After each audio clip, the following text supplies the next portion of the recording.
So, telekinetics, turbo, Mr. Custom coming at you. James Lane here, guys.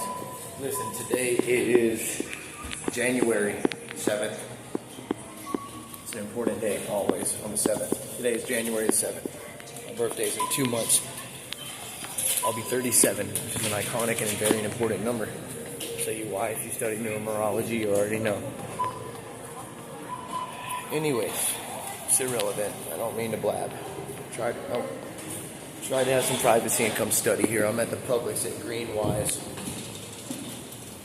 And I pulled over by our old iconic train tracks last night till maybe 1 or 2. Got 3 hours of somewhat what you could call sleep.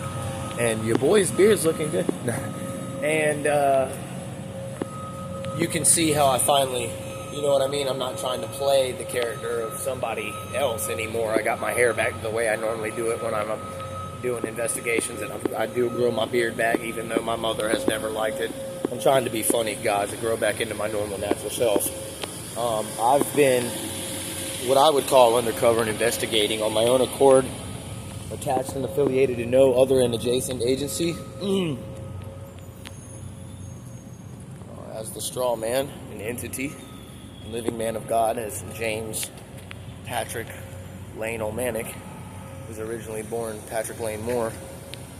Name changed at the age of 4 with the Office of Vital Statistics and born in Tallahassee Memorial Hospital. I just came here, and it was about 20 minutes ago. I left work, and I was being followed by an admitted 33rd degree Freemason, Daniel Maxwell, who keeps tapping on my window of my car every morning at 6 o'clock in the morning when he's been trespassed from my work.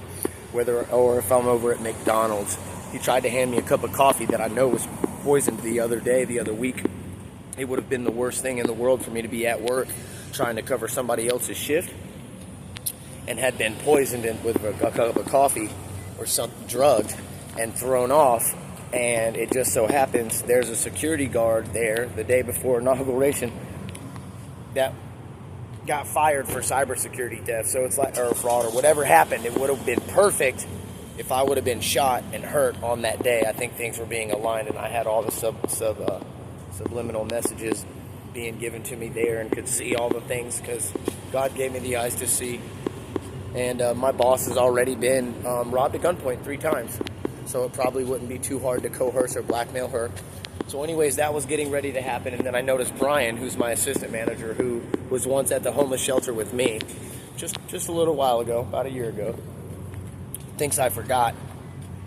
I think he's arranging something. I think maybe Julie could be involved. I really think it's 2 crooked federal agents and a retired colonel, if you want to know the truth. My uncle, Richard Magda, Rob Nix, and Colonel Thomas Wayne Brittingham. Anyway, the Freemasons and the Fraternal Order of Police have been involved in pretty much gang stalking me now for, well, longer than I want to count. But I was just followed by a guy that doesn't like me, that's friends with an old meth trafficker that works at the church at Connections. His name's Sean. I just caught him in the parking lot back over here. He didn't think I saw him. I waved to him, so he knew I saw him. Kind of like, stay away from my vehicle. I watch my vehicle from those windows up there. That's the second story study area up there. I sit up there and I watch my vehicle. The only time I ever feel uncomfortable is when I got to leave my vehicle and it's in class at the state college. Other than that, it's been wonderful sleeping in my car for a few reasons.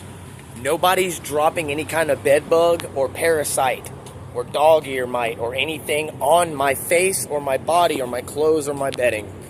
Okay, this was going on at the Kearney. This has been going on in my own and personal life with the people in and amongst my family and around me that I would call friends or family. Okay, one of the weapons and tools of the naughty people. Naughty. Call them the Illuminati? I don't think so. They're just plain naughty.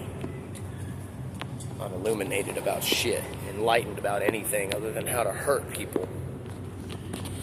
Freemasons have been found to be engulfed in and dwelt in Luciferian practices, symbology, numerology, spiritual practices, and pagan worships, and ceremonies and rituals. I have personally uncovered one of their worship areas hidden at the end of a cul-de-sac in the woods, close to an elementary and middle school that is Catholic. It says behind the billboard, "Retired Priest Village coming soon." And you walk on up in there and there ain't nothing to fucking about it. That's a retired priest village landmark development shit going on. It's a couple of rows of wooden bleachers and a podium and some weird stairs, and it looks like an outside devil worship area. I got it all on film. I'll have it ready for the state attorney general and the governor soon. I have followed these men of hierarchy, wealth, authority from places like the Mason Lodge, which is right across the street from the mall, right behind Applebee's, right next door to the canine training facility that anybody and everybody who's a somebody who's got a love for animals and a heart for rescues and loves to train or wants a level of professionalism that cannot be replicated, they go down to the canine training facility here on Appalachian Parkway in Tallahassee, Florida. Now, I've got it on good authority, meaning my own, watching them, that there's quite a few hall members and councilmen that are spread out amongst you never know. You just never know. And it's not a bad thing. It's not supposed to be. There's a lot of good Christian men and Masons. There's a lot of good Freemasons. There's a lot of people that have no fucking clue actually what they are practicing. We should be doing this video in sign language for all my followers that are deaf. So anyway, yeah, man, like the guy who kicked me out of the shelter, Mason. You know, just anyways, trying to run things concurrent together, hand in hand with adjacent facts and timelines and notations. You know, Sean is one of the people I don't trust. He's from Michigan. He's friends with Carrie, who's a meth head and a dealer and a trafficker who works in the fucking kitchen of Connections Church, where I feel like there's a threat and security risk, where I know there's been evil infiltrated there against my pastor and his wife and their family and our church. And I can prove it. I've made notations about many, many, many things.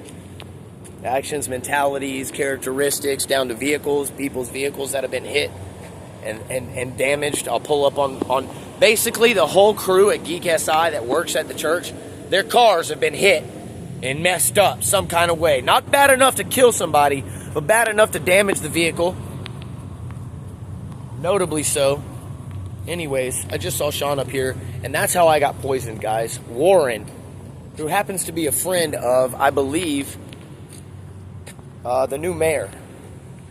I'm going to have to be talking to the mayor because the mayor showed up at the church and he was asking questions. He wanted to know a lot of things, especially about the Kearney Center, and I wasn't there to talk to him, but I'm going to get a chance to. And I'm going to get a chance to tell him about his little friend Warren, who committed fraud, $150,000 he swindled some little old lady out of. He swindled the meth head cook, ex-trafficker, sweet Christian girl now, who's just honestly trying to get by and been through a tremendous amount of shit because of her ex-husband, who's tied to the police and or is police, like myself. Been through a tremendous amount of shit, including having her child basically kidnapped from her and held. Of course is going to do what she is told. Now, that is how, when you ask me, well, how'd you get poisoned at church? I don't believe you. That sounds crazy. That's astronomical. Let me tell you how. Before I kick your shit in, search you, seize your shit, auction it off, and then call it a fucking day. Well, if you got somebody with a record like that who's trafficking, dealing, shit like that, they're in the church, they're making plates, I guess that's how that would happen. I can break it down more for you, but one of those people I don't trust, I've been told doesn't like me, works at somebody I've seen doing bad dealings, somebody I've noticed following me already. Guess what, guys, was just caught following me not even 30 minutes after I just caught Daniel Maxwell pulling up at my work and following me. I think they're getting ready to case the place and map out. I had a new change of schedules this week, going to be all evenings, just about. So, second shift, 5 to 10, brings a later, different crowd, not to mention more homeless people that I'm going to be clearing the fuck out and off our storefront property. Because I don't tolerate loitering. I won't deal with theft. I won't deal with entrapment, not from my own police force. and so on and so forth. And I will not be shot in the chest, unarmed, at work, while I'm working diligently and have it covered up. Because it seems like we've been put in a good position to do so. This is James Lane, Turbo, out.